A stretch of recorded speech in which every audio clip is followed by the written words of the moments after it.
আজকে বানালাম মৌরি ছানা। ছানা ভাজা, কাজু কিশমিশ ভেজানো, এটাকে বেটে নিলাম। এবার তেলে ফোড়ন দিলাম শুকনো লঙ্কা, তেজপাতা আর 1 টিস্পুন গোটা মৌরি। এবার দিলাম 1 টেবিল স্পুন আদা বাটা, দিলাম 1 টিস্পুন মৌরি বাটা। এবার দিলাম কাজু কিশমিশ বাটা, পরিমাণ মতো নুন, মিক্সি ধোয়া জলটা দিয়ে দিলাম।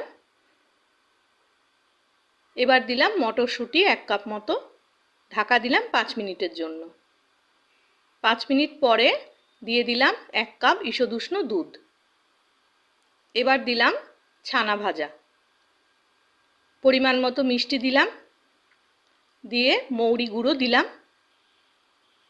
হয়ে গেল মৌরি ছানা।